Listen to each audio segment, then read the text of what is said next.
हाँ रिफ्लेक्शन आ रहा होता है, हाँ आ रहा है, हल्का सा आ रहा है।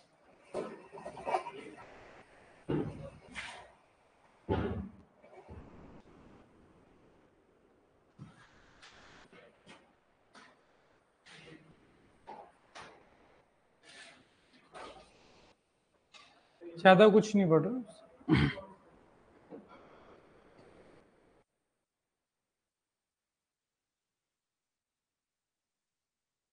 Good evening everyone.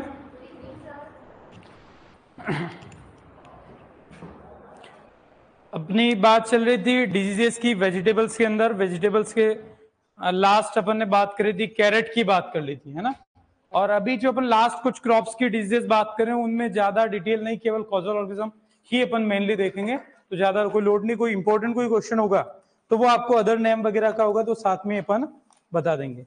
तो अभी अगली जो अपन यहाँ पर लेते हैं वो है ओनियन में। ऑनियन में कुछ इंपॉर्टेंट डिजीजेस है जो क्वेश्चन पूछते हैं, तो अपन साथ में आप नोट करोगे डिजीजेस ऑफ ओनियन।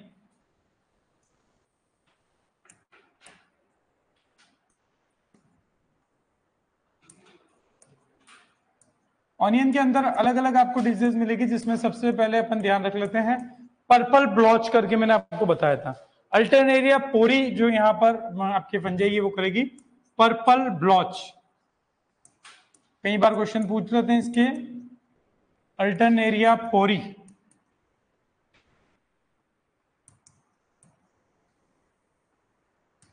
ठीक है। पर्पल ब्लॉच जो होता है जहां पर बुल आई पर्पल सिम्टम दिखेगा लीव्स पर, बुल आई पर्पल सिम्टम्स। बुल आई अपन ने ऑलरेडी बात की थी, बॉट शेप्ड वगैरह अपन ने नहीं बताया था।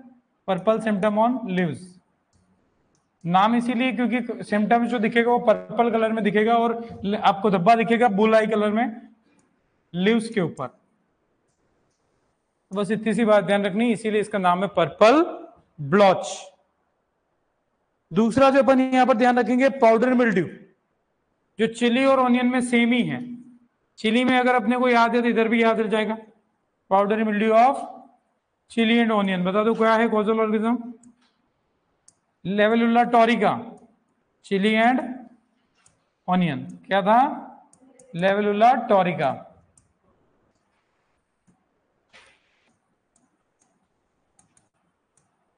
टोरिका, ठीक है। तो ये पाउडर मिल्ड्यू डायरेक्टली अपन को ध्यान रखना हल्का सा। दूसरा अपन जो यहां पर ध्यान रखेंगे वो है आपका यहां पर डाउनी मिल्ड्यू। डाउनी मिल्ड्यू, पर्नोस्पोरा डेस्ट्रक्टर, पर्नोस्पोरा डेस्ट्रक्टर जो यहां पर कॉजल ऑर्गेनिज्म अपन ध्यान रखेंगे।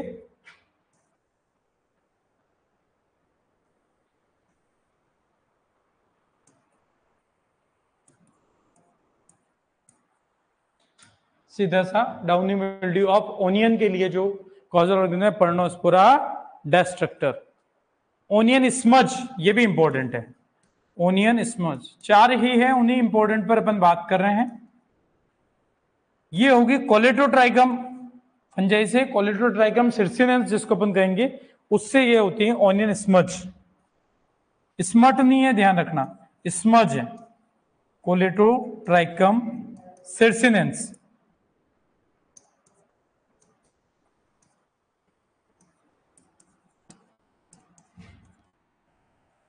और आपके इसके लिए रेजिस्टेंस जो दो तरीके के प्याज आप देखते हो, red onion and white onions.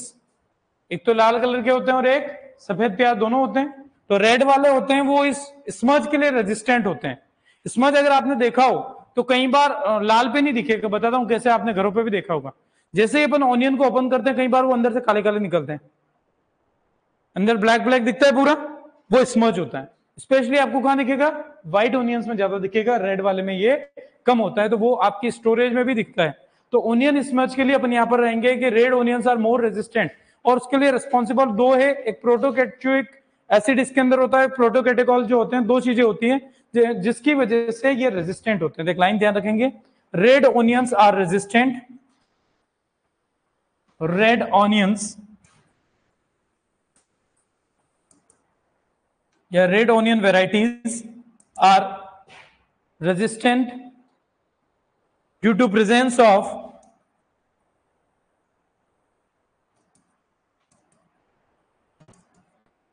due to presence of protocatechuic acid या कैटेकोल अपन कहते हैं, एक और एंड कैटेकोल, ये दो चीजें जो होती हैं उनकी वजह से रेड ऑनियन के अंदर स्मज का प्रॉब्लम नहीं होता है। और सभी ने देखा ये, जब आप प्याज ओपन करते हो, कट करते हो, तो उसमें ब्लैक ब्लैक ब्लैक ब्लैक दिखता है, कई बार देखा है क्या? तो वो स्मज ही होता है। ये दोनों फिनोलिक कंपाउंड्स है, तो ब्रैकेट में ऐसा लिख सकते हो कि किसकी प्रेजेंस से ये हो रहा है, तो फिनोलिक कंपाउंड्स। और फिनोलिक कंपाउंड्स कौन से हैं? दो है, प्रोटोकैटेचुइक एसिड और दूसरा कैटेकोल। कंपाउंड्स की स्पेलिंग शॉर्ट में लिखी है तो गलत नहीं है, ये ध्यान रखना। मैं थोड़ा शॉर्ट लिख दिया उसको, गलत नहीं हूं।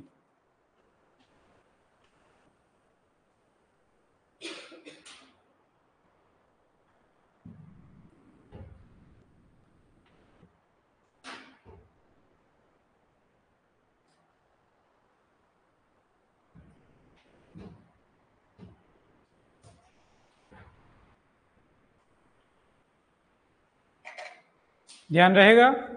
पर्पल ब्लोच पे क्वेश्चन आ रखा है, ऑनियन स्पज पे क्वेश्चन आ रखा है, बाकी तो पाउडर मिल्ड्यू, डब्ल्यू मिल्ड्यू तो जनरली आते हैं, पर ये दोनों यहाँ पर दोनों नई डिजीज है जो किसी भी क्रॉप में अपन ने अभी बात नहीं करी।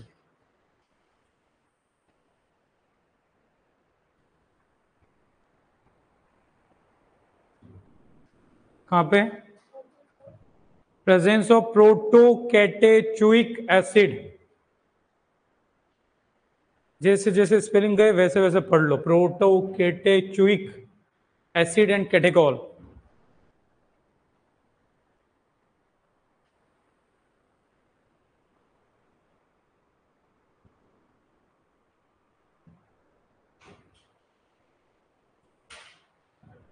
बढ़े आगे।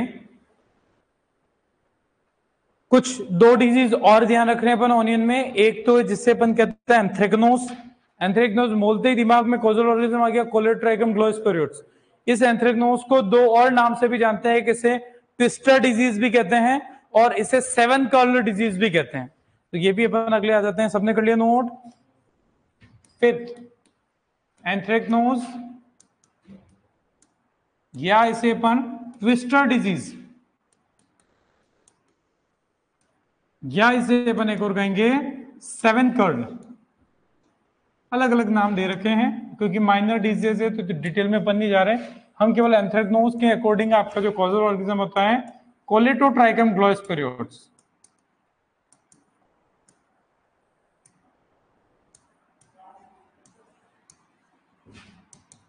कोलेट्राइकम ग्लोस्पोरियोट्स, या इसका आपको सेक्सुअल स्टेज पता ही है सभी को क्या होती है? Perfect stage, Glomerella cingulata. Perfect stage,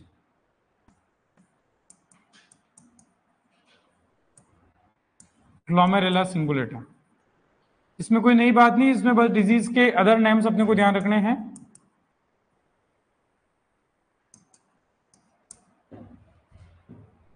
और एक है ओनियन स्मट। ओनियन स्मट, यूरोसिस्टिस सेपुली, या इसको एक और अपन नाम जानते हैं यूरोसिस्टिस कोल्जिसी। दोनों इसके कॉजल ऑर्गेनिज्म के नाम हो सकते हैं यूरोसिस्टिस सेपुली और यूरोसिस्टिस कोल्जिसी।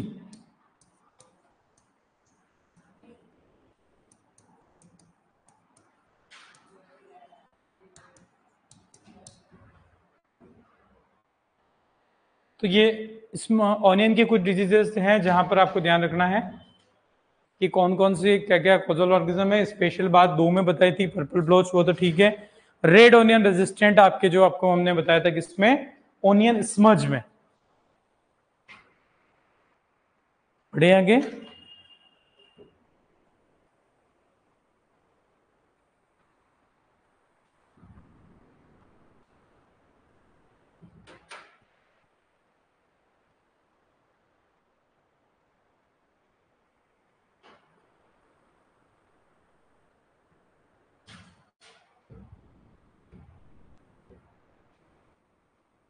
दो डिजीज अपन बात कर रहे हैं क्यूमीन में, जीरे में, एक तो विल्ट और एक दूसरी उसमें पाउडर मिल्ड्यू। ठीक है, उसमें कुछ एक आध रेजिस्टेंट वैरायटी भी ध्यान रख लेंगे।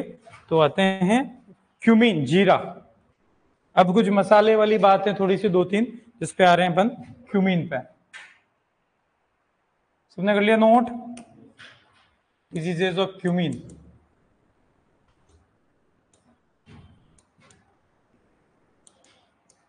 क्यूमीन मतलब जीरा। और पहले डिजीज यहां पर बात करेंगे फ्यूजारियम विल्ट, या जिसे अपन डायरेक्टली कहें विल्ट। कॉजल ऑर्गेनिज्म सभी को ध्यान है, फ्यूजारियम ऑक्सीस्पोरम, आगे का चेंज होगा बस, फ्यूजारियम ऑक्सीस्पोरम।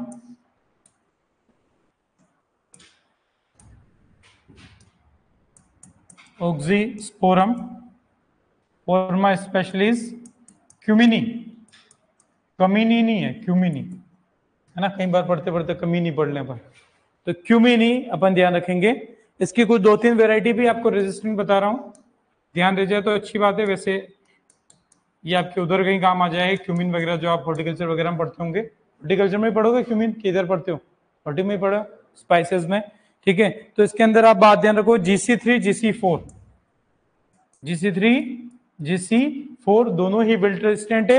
एक और RZ223, तो ये विल्ट के लिए, बाकी पूरा विल्ट अपन ने अच्छे से पढ़ रखा है। दूसरी है पाउडर मिल्ड्यू, PM लिख दो, पहचान लोगे कि नहीं पहचान पाओगे? PM मतलब प्रधानमंत्री पढ़ लोगे आप, क्या पता? नहीं पढ़ोगे आप, सारे समझदार हो। PM पाउडर मिल्ड्यू, इरिसिफी पॉलीगोनी ही यहां पर होगा, इरिसिफी पॉलीगोनी।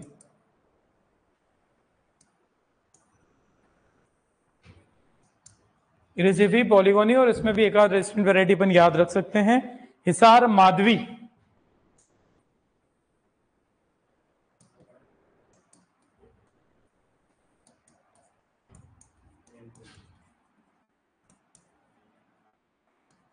भाई माधवी को तो नाम सबको याद होता है तारक मेहता से, यहां पर हिसार माधवी अपन ध्यान रखेंगे इसका। ठीक है, और भी ढेर सारी है, वन तो एक ही है, इजी याद रख लें। तो ये क्यूमीन की दो नोट कर लो, जीरे में कॉजल ऑर्गेनिज्म इंपॉर्टेंट है, और पहले वाले में बड़ा आसान है, आगे क्यूमीन ही लग जाएगा। और इधर पाउडर मिल्ड्यू का जो फेमस हमारा होता है इरिसिफी पॉलीगोनी, वो ही यहाँ पर है, तो कोई ज्यादा टेंशन वाली बात है नहीं दोनों डिजीज में। बढ़े आगे, आराम, चिंता तो नहीं कोई? तुम्हारी स्मेल अच्छी लगती दोनों की, बढ़िया। चलो बढ़े आगे, चलो जीरे के साथ फिर अगली बात करते हैं धनिया की, कोरिएंडर। कोरिएंडर में 3 डिजीज के नाम लिखेंगे केवल, कोरिएंडर, डिजीजेस ऑफ कोरिएंडर।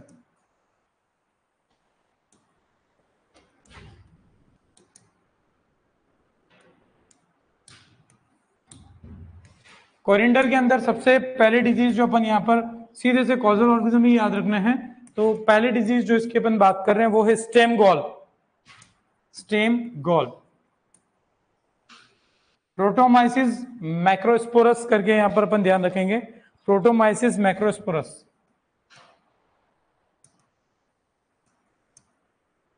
मैक्रोस्पोरस,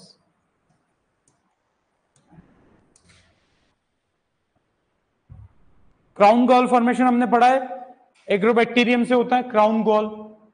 ठीक है, तो ये है आपकी बार स्टेम गॉल, सुना है ना, एग्रोबैक्टीरियम का लिखा रखा होगा मैंने। क्राउन गॉल फॉर्मेशन जो बैक्टीरिया करता है वो एग्रोबैक्टीरियम, यहां पर बैक्टीरिया है प्रोटोमाइसिस। स्टेम गॉल जो करेगा किसके अंदर? कोरिएंडर के अंदर। दूसरा अपन यहां पर ध्यान रखेंगे पाउडर मिल्ड्यू, तो उसमें कोई टेंशन नहीं है, सेम है जो आप अक्सर पढ़ते आ रहे हो, इरिसिफी पॉलीगोनी। क्यूमिन और कोरिएंडर में सेम होती है, इरिसिफी पॉलीगोनी।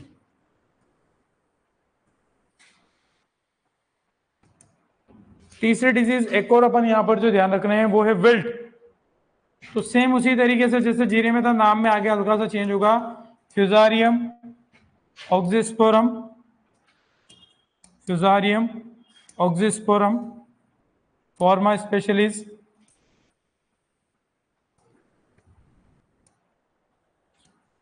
कोरिएंडरी।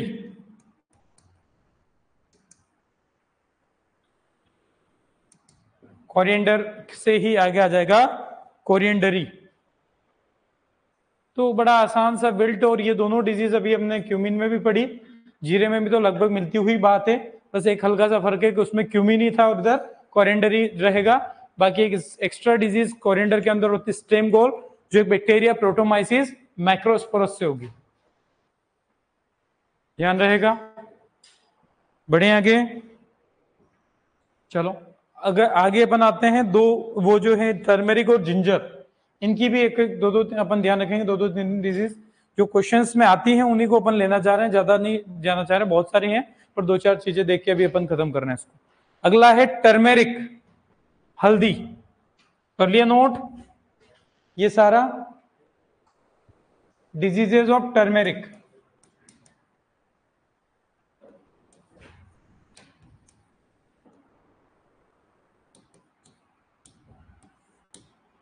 तो यहां पर एक तो सबसे फेमस याद रहती है राइजोम रूट, क्योंकि टर्मेरिक में और जिंजर दोनों में क्या होता है, राइजोम होता है, तो राइजोम रूट होता है जो पिथियम स्पीसीज करेगी। राइजोम रूट, जो राइजोम यानी कि जो हल्दी की गांठ बनती है वो सड़ेगी और उसके लिए रहेगा पिथियम एफिनिडर्मिटम, जो नॉर्मली आपके डैंपिंग ऑफ करता है, पिथियम एफिनिडर्मिटम।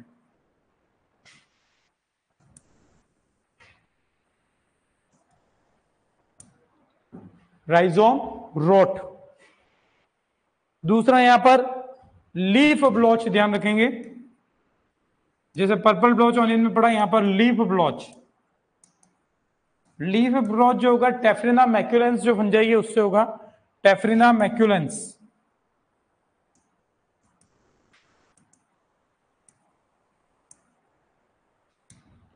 टर्मेरिक की लीफ पर ब्लॉचिंग, जैसे पर्पल ब्लॉच बताया था उसी तरीके से ब्लॉच सिम्टम आपको देखने को मिलेगा। तीसरी होती है लीफ स्पॉट, कॉलेट्राइकम कैप्सिसी।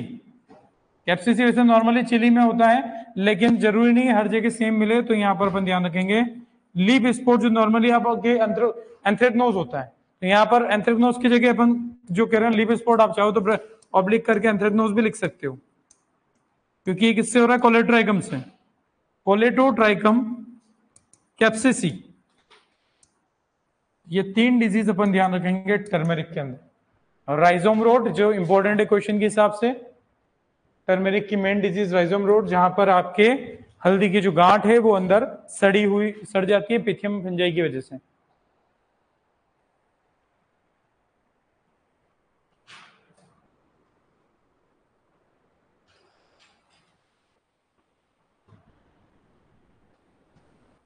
कर लिया नोट, बढ़े आगे, चलो अगला लेते हैं डिजीजेज ऑफ जिंजर, अदरक की दो तीन डिजीज सेम उसी तरीके से, यहां पर राइजोम रोट बोला, वहां पर सॉफ्ट रोट बोलते हैं, या राइजोम रोट भी वहां पर भी कह सकते हैं।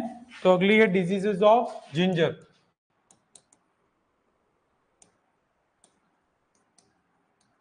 अदरक की डिजीजेस की बात करें, यहां पर अदरक भी कई बार आप देखोगे तो राइजोम रोट या सॉफ्ट रोट का है, राइजोम रोट या सॉफ्ट रोट। अब इसमें एक नहीं, पिथियम की कई सारी स्पीसीज रहती हैं, पिथियम वैक्सेंस वगैरह, तो मैं कुल मिला के लिख दूंगा पिथियम स्पीसीज। कई सारी आपके पिथियम की स्पीसीज यहां पर ये डिजीज के लिए रिस्पॉन्सिबल हो सकती है, पिथियम एपिडेनिडर्मिटम, पिथियम वैक्सेंस, पिथियम माइरोटिलम, ठीक है। अगला है bacterial wilt. Bacterial wilt, wilt होगी लेकिन कौन सी वाली, बैक्टीरिया वाली। तो बैक्टीरियल विल्ट यहां पर जो होगी वो आपकी ध्यान रखना है, राल्स्टोनिया सोलेनेसियरम।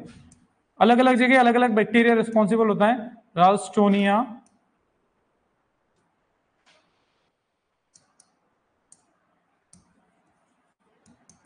सोलेनेसियरम।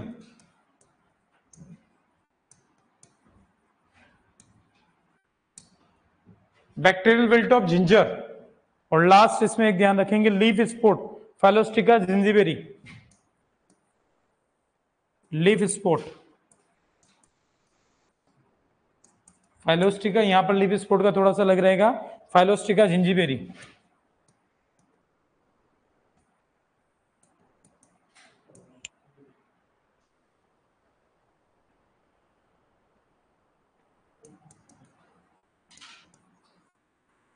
ठीक है, जिंजरबेरी की स्पेलिंग में जी भी हो सकता है, जेड भी, अधिकतर जेड देखने को मिल जाता है, तो आप कोई सा भी लिख सकते हो, जिंजीबेरी। तो ये जिंजर के अंदर भी, अदरक के अंदर भी अपन 3 डिजीज ध्यान रखेंगे। राइजोम रोड तो ऑलमोस्ट सेम है, सॉफ्ट रोड भी कह देते हैं यहाँ पे। उसके अलावा बैक्टीरियल बेल्ट रास्टोनिया सोलेनेसियरम से होगी, लीफ स्पॉट होगा फाइलोस्टिका जिंजीबेरी से होगा।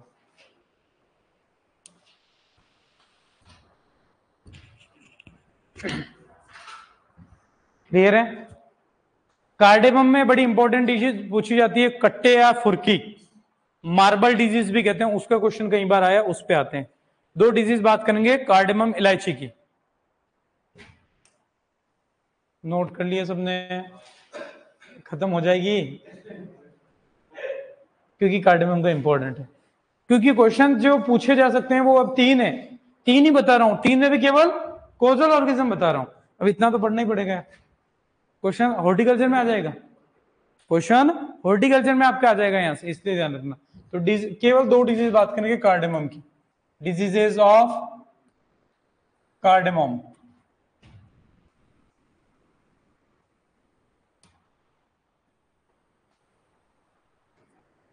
तो पहली वाली डिजीज तो बड़ी इंपॉर्टेंट है, जिसको अपन यहां पर कहते हैं कट्टे फुरकी मार्बल डिजीज, जो कि वायरल डिजीज है। कट्टे फुरकी मार्बल डिजीज, जिस तरीके से कई बार हमने पढ़ते हैं किलर डिजीज वगैरह हो गया, कैंसर ऑफ व्हीट वगैरह हो गया, उसी तरीके से मार्बल डिजीज पे, कट्टे फुरकी पे भी क्वेश्चन कई बार पूछा जा चुका है। इसे कार्डेमम मोजेक वायरस से भी होता है, जिसे कार्डेमम मोजेक भी कहते थे।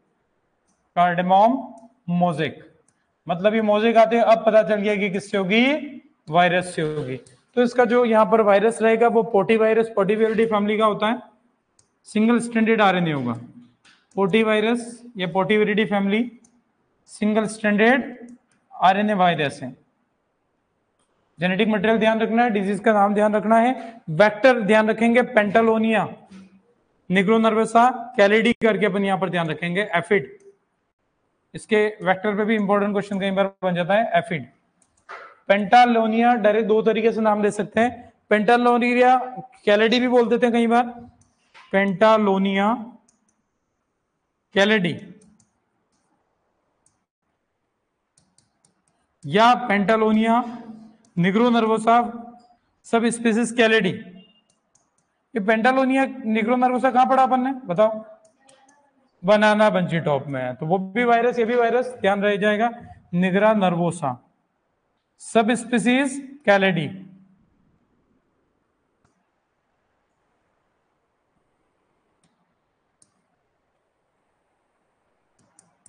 ध्यान रहेगा वेक्टर, पेंटालोनिया कैलिडी भी बोल सकते हैं, पेंटालोनिया निग्रोनर्वोसा कैलिडी भी यहां पर इसका नाम बोला जा सकता है।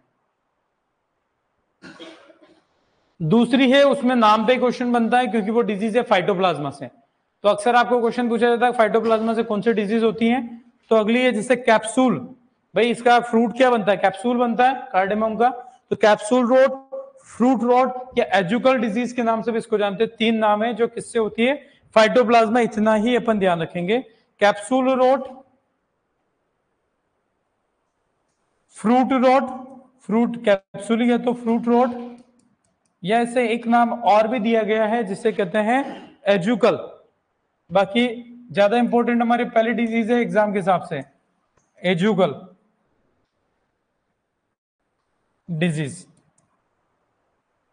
किससे होगी, फाइटोप्लाज्मा। इतना सा ध्यान रख लेना, एमएलओ फाइटोप्लाज्मा, ठीक है, फाइटोप्लाज्मा।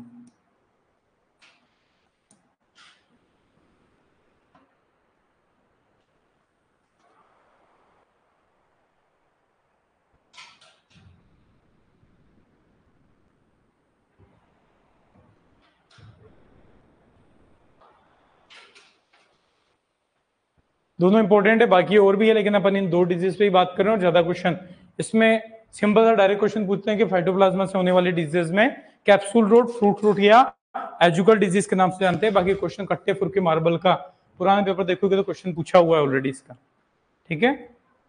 क्वेश्चन वेक्टर पे या डायरेक्टली वायरस में इसका जेनेटिक मटेरियल कौन सा होता है, ये इतना ही पूछते हैं क्वेश्चन। कट्टे और foorkey disease is related to which crop, तो हमें ये पता होना चाहिए किसकी है, कार्डेमम इलायची की। क्लियर है क्या बात? डिजीजेस कर दूं कि नहीं करूं? हो गई, मैं क्या करूंगा?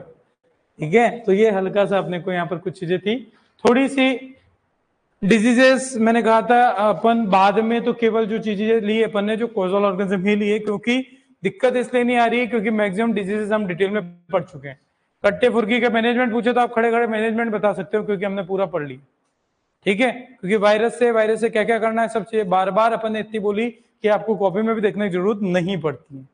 बढ़े आगे, अब अपन आते हैं इसके मैनेजमेंट पे। एक मैनेजमेंट का अपन ने अलग से पोर्शन जिसमें अलग अलग कैटेगरी के कॉपर फंजीसाइड, सल्फर फंजीसाइड्स, उनकी कई बार क्वेश्चन अच्छे बनते हैं। ठीक है, सिस्टमिक, कॉन्टैक्ट, उनसे रिलेटेड कुछ अपन बात करते हुए चलेंगे। सबसे पहले अपन आते हैं डिजीज मैनेजमेंट की तरफ। ठीक है, कंट्रोल में केवल अपन क्या करते हैं, एक होता है मैनेजमेंट, एक होता है कंट्रोल। कंट्रोल मतलब पूरा खत्म कर देते हैं, मैनेज मतलब हम अपना इतना ही उसका कंट्रोल करेंगे कि वो आपकी क्रॉप को लॉस ना पहुंचे। सभी को पता है ईटीएल से नीचे ईआई जो भी आप पढ़ते हो एंटो में, तो अपन सीधा सा बात लेते हैं डिजीजेस मैनेजमेंट।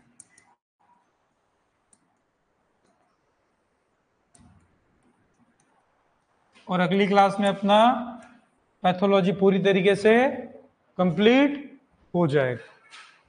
ठीक है ना, नॉर्मली अपने पैथोलॉजी को क्लासेस लगती हैं 35 और अपना 34 ही क्लास है। लास्ट ईयर भी एग्जैक्टली इतनी क्लास लगी थी। जनरल का भी ऊपर नीचे होता है लेकिन रफली अपना सेम उसी लेवल पे है। तो क्योंकि बीच में गैप आने की वजह से कई बार आपको लंबा लगता है, और लंबा इसलिए लगता है क्योंकि सर लंबे समय से आपके साथ है।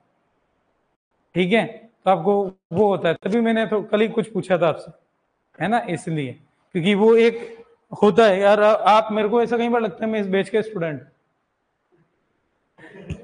ठीक है, आपसे पहले मैं आ जाता हूँ कई बार। ठीक है, आ जाता हूँ मतलब रेगुलर हूँ मैं, कम से कम आप एक नहीं आओगे तो चल जाएगा, लेकिन मेरे को तो नहीं। चलो बात करते हैं कुछ डिजीज मैनेजमेंट के प्रिंसिपल्स, और बड़े सिंपल से अपन स्टार्टिंग करते हैं, और वो हमें प्रिंसिपल्स तो कम से कम पता होने चाहिए। क्या क्या प्रिंसिपल है एक एक करके बात करेंगे। सबसे पहला अवॉइडेंस। क्या करते हैं, अवॉइडेंस। अवॉइडेंस यानी कि किसी चीज को हमें क्या करना है, हम ऐसा कुछ करें कि हमारे क्रॉप को डिजीज लगे ही ना। ऐसा क्या कर सकते हैं, अवॉइड करना है भाई। भाई किसी बंदे से हम परेशान है, वो पता है कि वो मिलेगा, पैसे मांगेगा, उधार मांगेगा अपने से, भाई वो आवे तो अपने रास्ता बदल लो। तो अपन अवॉइड कैसे करेंगे, आप ऐसे फील्ड का सिलेक्शन करो जहां पैथोजन हो ही नहीं। ठीक है, पहला ऑप्शन ये करते हैं। दूसरा अपन ये कर सकते हैं कि हम कई बार डेट ऑफ सोइंग चेंज कर लेते हैं।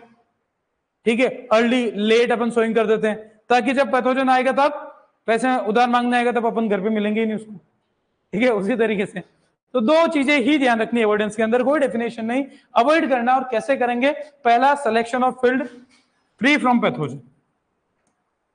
बड़ी सिंपल सी चीज से अपन स्टार्ट कर रहे हैं इसको, सिलेक्शन ऑफ फील्ड या selection of pathogen free field.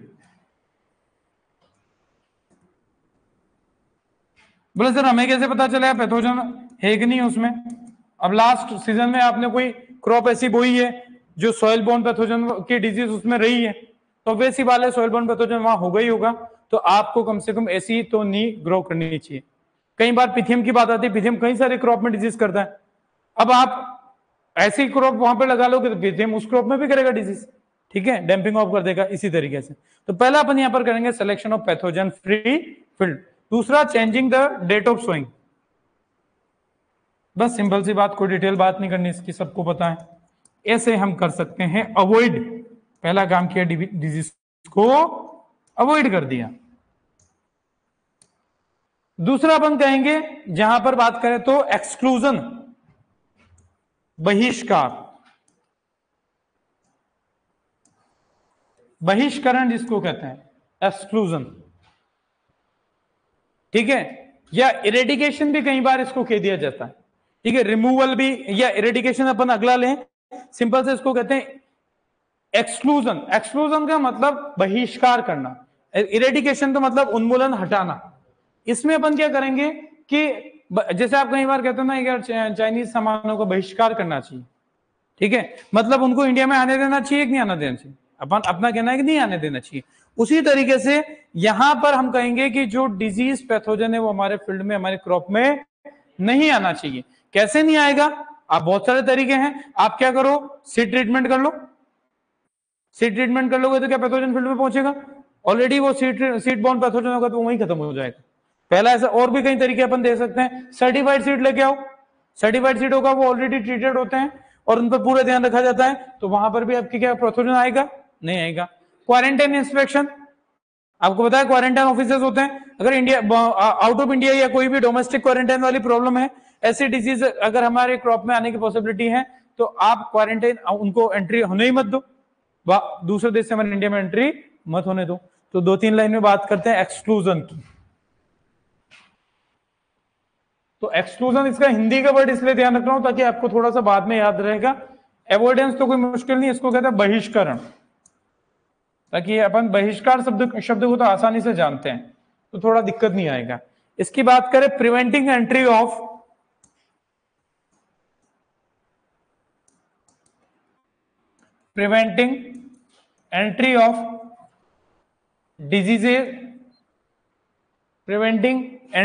Disease planting material और पैथोजन, प्लांटिंग मटेरियल और पैथोजन,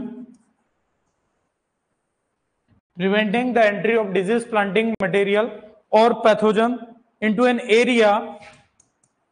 सिंपल सी इस लाइन को डेफिनेशन रटनी नहीं, हमने कही वही बात है, बस एक सिस्टमेटिक तरीके से। into an area where the inoculum don't exist, where the inoculum don't exist।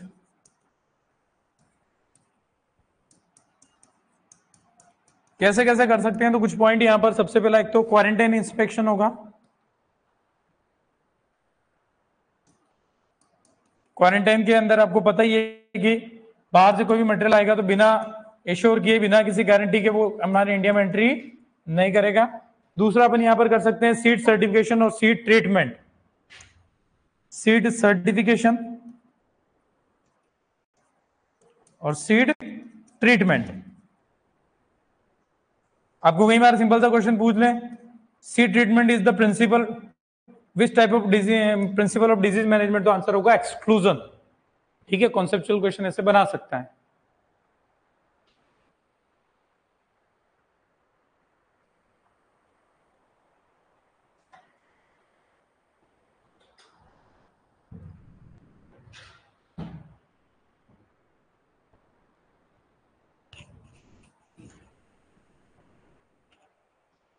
कर लिया नोट?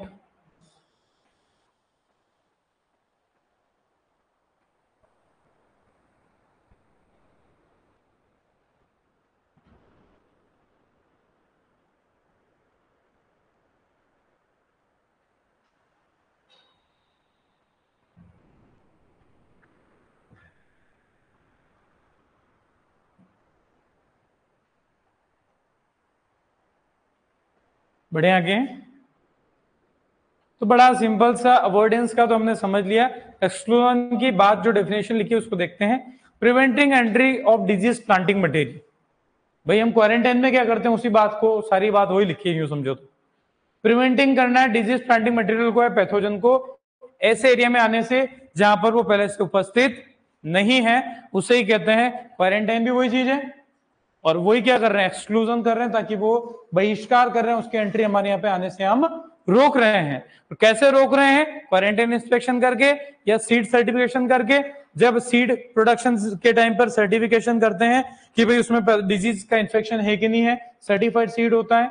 सीड ट्रीटमेंट करके, जो प्लांटिंग सोइंग से पहले ही हम सीड को ट्रीट कर लेंगे आपके, तो सिंपल सी बात है कि पैथोजन आपका वहां पर डिजीज नहीं कर पाएगा। यानी कि कहीं से आप सीड ला भी रहे हो तो उसको ट्रीटमेंट होना जरूरी है, ताकि पैथोजन की एंट्री आपके फील्ड में ना हो। क्लियर है, आसान सा है। तीसरा आता है जिसको कहते हैं इरेडिकेशन, उन्मूलन जिसको कहते हैं। आते हैं, सबने कर लिया नोट? इरेडिकेशन,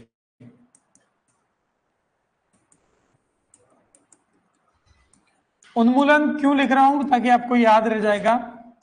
अब देखो, सबसे पहला जो था जिसमें अवॉइडेंस, उसको क्या कर दिया अपन ने कि यूं समझो कि किसी को पैसे उधार लेने थे, उसको अपन मिले ही नहीं।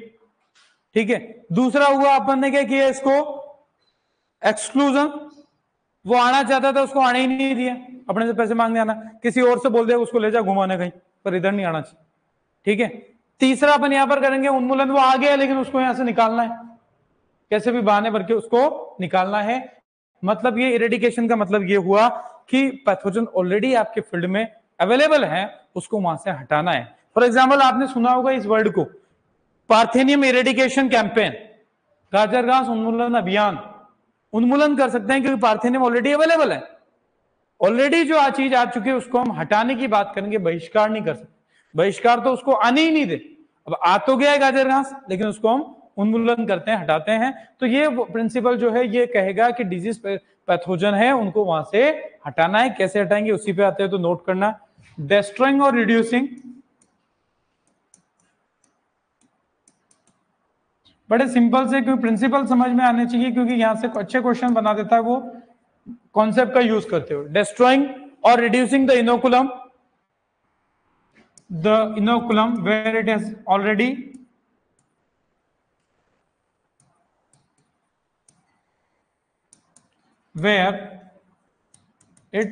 been already established।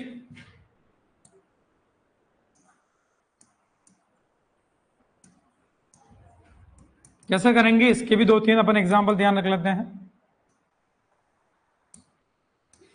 इसको अपन इरेडिकेशन करने का तो तरीका है क्रॉप रोटेशन, रोगिंग कर सकते हैं। सबसे पहला रोगिंग, क्रॉप रोटेशन,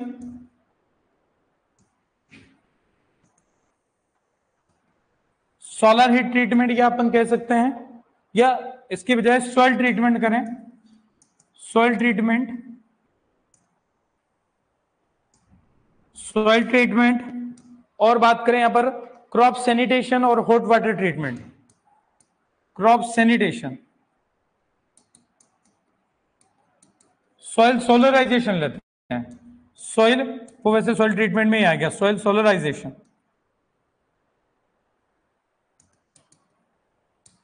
ये कुछ प्रिंसिपल्स हैं जो इरेडिकेशन के कॉन्सेप्ट पर वर्क करते हैं और हमारे डिजीज मैनेजमेंट में हेल्प करते हैं।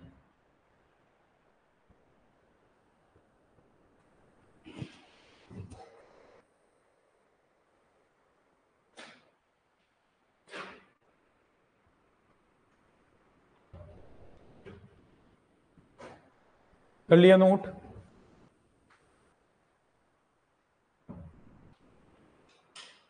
बढ़े आगे। देखो क्या कह रहे हैं यहां पर, इरेडिकेशन में जहां पर पैथोजन का इनोकुलम ऑलरेडी प्रेजेंट है, एस्टेब्लिश्ड है, वहां से उसको हटाना या नष्ट करना। हटाना तो क्या होगा, नष्ट करना या कम करना, ठीक है, क्योंकि ऑलरेडी है। तो उसको आप क्या कर सकते हो, या तो कम हो जाए या वो डिस्ट्रॉय हो जाए पैथोजन आपका, ताकि वो डिजीज आपके क्रॉप में ना करें। ऐसा हम कर सकते हैं रोगिंग से, ठीक है। अगर इनिशियली स्टेज में आपको हमेशा ये रिकमेंड किया जाता है कि अगर इन्फेक्टेड प्लांट्स हैं तो उनको टाइमली, अगर एक दो प्लांट इन्फेक्टेड है तो पहले उनको उखाड़ के फेंक दो, ताकि वो दूसरे प्लांट्स में इन्फेक्शन ना फैलाए। हर डिजीज में आप यही कंट्रोल मेजर करते हो सबसे पहला, कि रोगिंग कर सकते हो। क्रॉप रोटेशन, भाई आपको पता है कि सोइल में पैथोजन ऑलरेडी प्रेजेंट है, तो अगले साल वही क्रॉप लगा के गलती आप ही करोगे, तो आप ये करो, क्रॉप चेंज कर दो। क्रॉप चेंज करोगे तो उसको पैथोजन को होस्ट मिलेगा ही नहीं, तो डिजीज मैनेज ऑटोमेटिकली होगी। आप एक नहीं 2 साल छोड़ दो, वो क्रॉप लगाओ ही मत, 2 साल बाद लगाना, पैथोजन ऑटोमेटिकली खत्म हो जाए। सॉइल ट्रीटमेंट, सॉइल ट्रीटमेंट में स्पेशली सॉइल सोलराइजेशन करते हैं। जैसे सॉइल ट्रीटमेंट के अंदर एक तो आप करते हो डीप समर प्लोइंग, ठीक है, जिसमें आपको पता ही है समर डीप समर प्लोइंग में सॉइल बॉर्न पैथोजन में दोनों कॉन्सेप्ट काम आते हैं। सारी पैथोजन, फंजाई वगैरह, इंसेक्ट की बहुत सारी स्टेजेस वगैरह सारी ऑलरेडी कंट्रोल हो जाती है।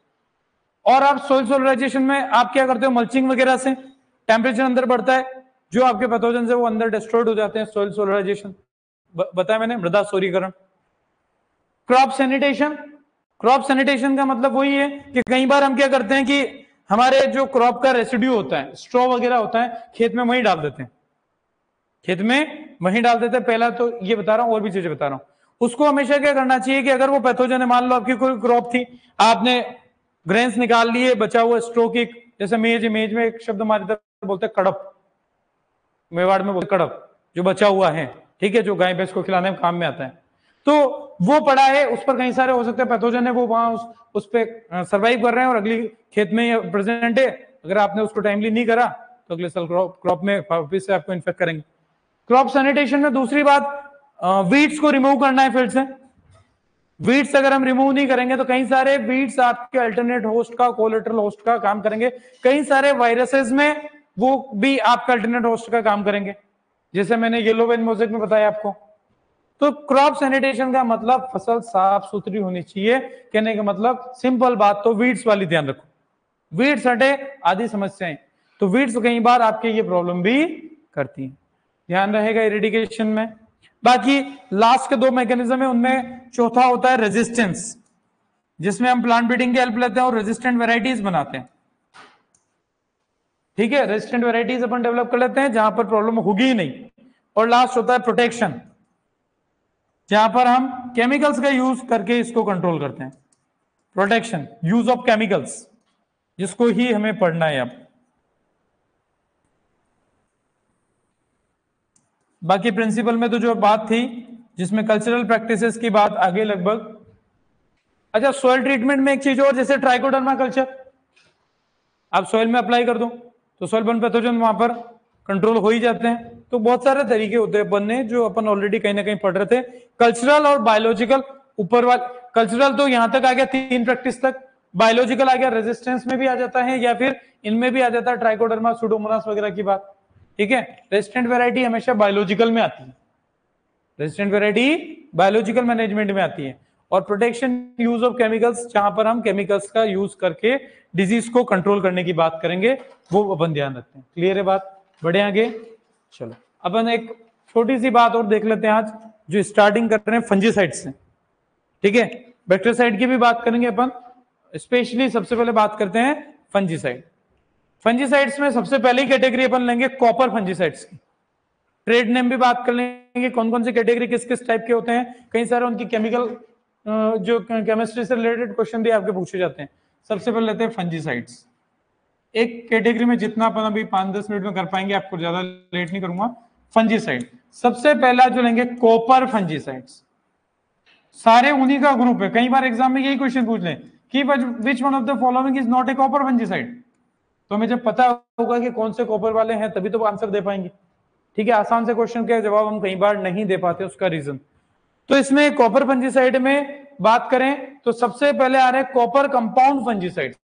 या अपन कॉपर की बात करी है तो कॉपर कंपाउंड में अगर बात करें इनऑर्गेनिक, सबसे एक जनरल बात, ये कैसे होते हैं? इनऑर्गेनिक होते हैं। भाई ऐसा नहीं होता है, केमिकल्स भी ऑर्गेनिक और इनऑर्गेनिक दोनों तरीके से होते हैं। ठीक है, आप पढ़ते हो ना organic chemistry, inorganic chemistry. Organic का मतलब ये नहीं जैविक खाद, केमिस्ट्री में भी ऑर्गेनिक और इनऑर्गेनिक होता है, तो ये इनऑर्गेनिक होंगे। ठीक है, अकार्बनिक जिसको कहते हैं। दूसरी बात, ये आपके दोनों के लिए इफेक्टिव होते हैं, यानी कि जितने भी कॉपर फंजीसाइड बताएंगे वो आप बैक्टीरिया और फंजाइड दोनों में कंट्रोल कर सकते हो। तो effective against both fungi and bacterial diseases.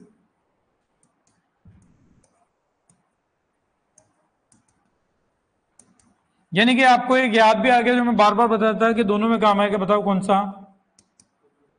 Copper oxychloride. याद आया? तो इसलिए मैनेजमेंट हम यहाँ सिस्टमेटिक, अब हमें किसी भी की फंजीसाइड के नाम में कॉपर आ गया मतलब वो बैक्टीरियासाइड भी यूज हो सकता है।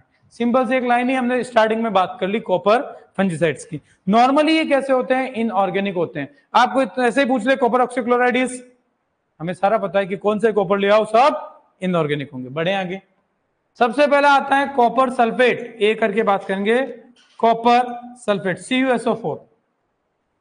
इसका ट्रेड नेम होता है ब्लू कॉपर।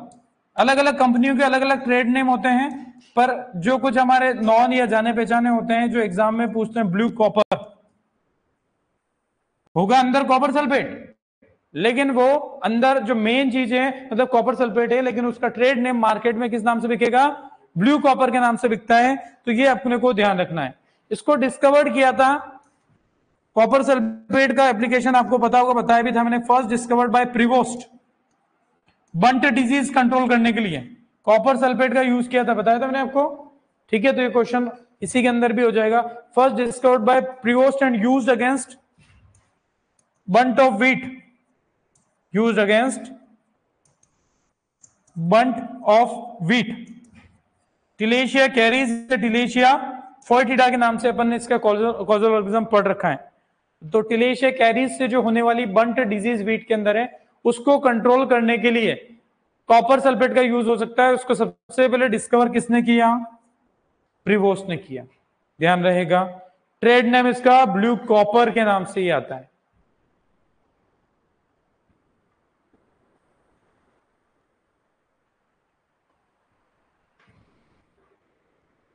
एप्लीकेशन ऑलरेडी पता चल गई, फंजीसाइड एज वेल एज बैक्टीरियासाइड दोनों में इनका काम रहेगा। बढ़े आगे, चलो दूसरा आपको याद हो तो हमने पढ़ रखा है बोर्डेक्स मिक्सचर, उसमें भी कॉपर सल्फेट यूज होता है। तो आते हैं उसी की थोड़ी सी बात। दूसरा जो है कॉपर बोर्डेक्स मिक्सचर, बीएम कहते हैं, ठीक है। बोर्डेक्स मिक्सचर, बोर्डो मिश्रण कहते हैं, बोर्डेक्स मिक्सचर।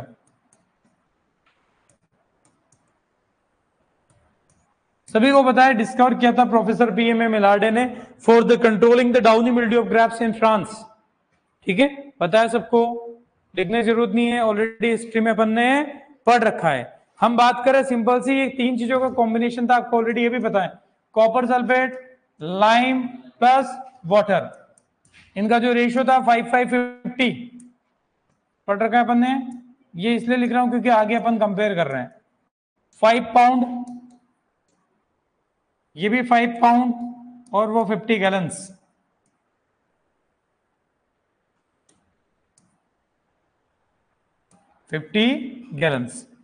इन तीनों का जो कॉम्बिनेशन था, इसे ही हमने कहा था Bordeaux mixture. Control downy mildew of grapes में इसका यूज किया गया है। प्रोफेसर पीएमए मिलार्डे ने इसको डिस्कवर किया। इसको एक क्वेश्चन ध्यान रखेंगे, most widely use copper fungicide यही है, सबसे ज्यादा इसी का यूज किया जाता है। कॉपर ऑक्सीक्लोराइड से भी ज्यादा फेमस है, most widely used copper fungicides.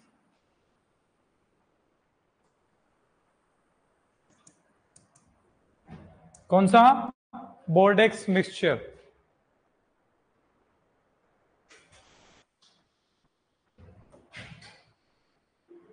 दूसरे इसी को कंपेयर करते हुए बात करेंगे। दूसरा जिसे अपन कहते हैं बरगंडी मिक्सचर। क्या है? Burgundy mixture. मैसन नाम के साइंटिस्ट है, उन्होंने इसको डेवलप किया था और थोड़ा सा चेंज इन्होंने किया बोर्डेक्स मिक्सचर के अंदर और इन्होंने बनाया था बरगंडी मिक्सचर। मैसन नाम के साइंटिस्ट है भाई, मैसन। ईयर में इनके नहीं लिखा रहा हूं, उसका तो ऑलरेडी आपको बता रखा है। बोर्डेक्स मिक्सचर वाले का तो 1885, ठीक है ना। बाकी सबके इंपॉर्टेंट नहीं है तो नहीं बता रहा हूं। सेम है, बोर्डेक्स मिक्सचर में लाइम की जगह पे सोडियम कार्बोनेट यानी कि वॉशिंग सोडा रिप्लेस कर दो तो जो बनेगा वो क्या बनेगा? Burgundy mixture. तो अपन इस तरीके से कह सकते हैं इन बोर्डेक्स मिक्सचर, बीएम यानी कि वो पूरा अपन लिखेंगे तो कंफ्यूजन हो जाएगा। In Bordeaux mixture lime is replaced by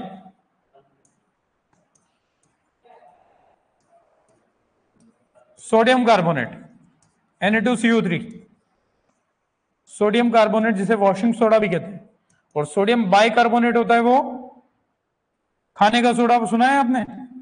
मीठा सोडा कहते हैं किचन में अपने, ठीक है। तो इसे वॉशिंग सोडा, चूने की जगह पे हम ये यूज करेंगे तो जो बनता है वो बरगंडी मिक्सचर बनता है। तो यहां पर मैं सीधा सा कह सकता हूं, अब कॉम्बिनेशन हो जाएगा कॉपर सल्फेट प्लस Na2CO3, लिख दो पूरी डिटेल लिख दी इसकी वहां पे, Na2CO3 sodium carbonate plus water.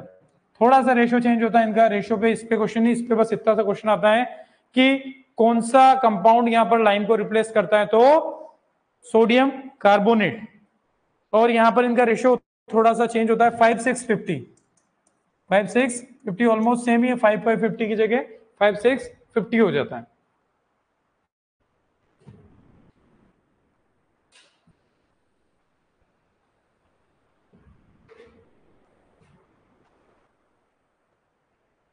कर लिया नोट?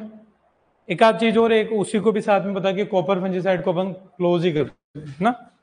एक होता है चौबत्तिया पेस्ट, वो थोड़ा सा उसमें अपन ध्यान रखेंगे। ज्यादा पॉपुलर बोर्डेक्स मिक्सचर, इसमें क्वेश्चन आएगा मेन इतना आएगा किससे रिप्लेस करेंगे। रिप्लेस करने का पता होगा तो ऑटोमेटिकली पूरा कॉम्बिनेशन ही बता दोगे कि क्या क्या चीजें होने वाली बरगंडी मिक्सचर में, आपको सब पता है। कॉपर सल्फेट और वाटर तो बदला ही नहीं, तो बदला के केवल लाइम की जगह पे आएगा सोडियम कार्बोनेट। पूरा आंसर हमें पता है। तीसरा आते हैं जिसको अपन यहां पर कहेंगे डी, मतलब मिक्सचर की तरफ बात करें या अगला जो बात करें चौबत्तिया पेस्ट।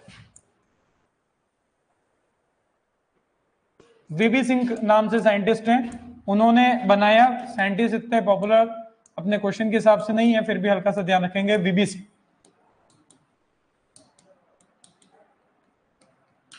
चौबत्तिया पेस्ट में क्या क्या चीज रहेगी नोट करें इसको। सबसे पहला इसमें इसे कॉपर कार्बोनेट, कॉपर सल्फेट की बजाय कॉपर कार्बोनेट है, प्लस यहां पर एक आपके रेड लिंसीड ऑयल भी काम आता है, रेड लेड भी काम आता है। रेड लेड, लेड यानी कि पीबी, प्लम पढ़ते हो आप, पढ़ा होगा कहीं, पीबी बोलते हैं। और एक रॉ लिंसीड ऑयल जिसे लिनोलिन कहते हैं। पानी की जगह इसमें अलसी का तेल यूज होगा, रॉ लिंसीड ऑयल। ये आयुर्वेदिक दवाइयों की तरह अपन जुगाड़ बनाते जा रहे हैं, ठीक है। जैसे वो होते हैं ना, लेके बैठे गए अलग अलग पेस्ट बनाते हैं, अलग अलग दवाइयां बनाते हैं, हमारे भी अलग अलग चेंजेस करके बनाते जा रहे हैं, जिसमें कॉपर कार्बोनेट आ गया, लेड आ गया और लिनोलिन इस बार आ गया। और ये जो होगा इसे कहेंगे चौबत्तिया पेस्ट। रेशियो होता है 8:10। रेशियो कोई ज्यादा यहाँ पर इंपॉर्टेंट अपने लिए नहीं है, कोई लोड नहीं। इसका अक्सर यूज करते हैं वाउंड ड्रेसिंग। जब भी आप प्रूनिंग करते हो तो एप्पल और पियर के अंदर जब प्रूनिंग करते हैं और जो घाव बनते हैं उन पर अक्सर आपको सुना है कि नॉर्मली बोर्डेक्स मिक्सचर यूज करना चाहिए। भाई वाउंड्स पे प्रूनिंग करने पे आप कौन सा यूज करते हैं? Bordeaux mixture. लेकिन ये एप्पल और पियर में इस बरगंडी मिक्सचर को भी, सॉरी, इस चौबत्तिया पेस्ट को भी हम यूज कर सकते हैं। एक लाइन लिखेंगे, वाउंड ड्रेसिंग फंजीसाइड्स हैं। क्योंकि क्यों कर रहे हैं? क्योंकि जो वाउंड्स लगे प्लांट को प्रूनिंग करने पे, आपने तो डाली कट कर दी पर वहां से फंजाई एंट्री करेगी, तो वो नहीं करे, इसके लिए पेस्ट लगाना पड़ेगा, ठीक है। तो wound dressing fungicides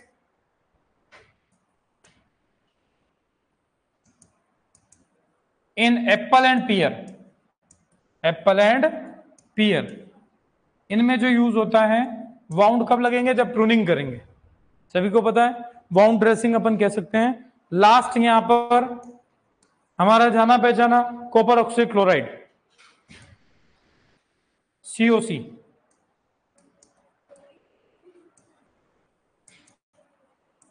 copper oxychloride. इसका जो ट्रेड नेम होता है ब्लिटॉक्स 50। अगर आपने कॉलेज में लेब वगैरह में दिखाते हैं, चौकोट सा डब्बा होता है, पाउडर आता है इसका सीधा सा, चौकोट सा ब्लू कलर का और व्हाइट कलर का डिब्बा होता है इसका, जो अक्सर हमारे लेब में एग्रोनॉमी में दिखाते, पैथोलॉजी लैब में इसको दिखाते भी हैं। और कई बार तो इसको स्पोर्टिंग जब होती थी उसमें रखते भी थे सर लोग, ठीक है। इसका एक और ट्रेड नेम होता है फाइटोलेन। फाइटोलेन नाम से भी यही आता है, अलग अलग कंपनी के प्रोडक्ट्स हैं। तो फाइटोलेन जो है वो भी कॉपर ऑक्सीक्लोराइड का ही ट्रेड नेम है। आज के लिए इतना ही, इससे आगे की बात अगली क्लास में। Thank you.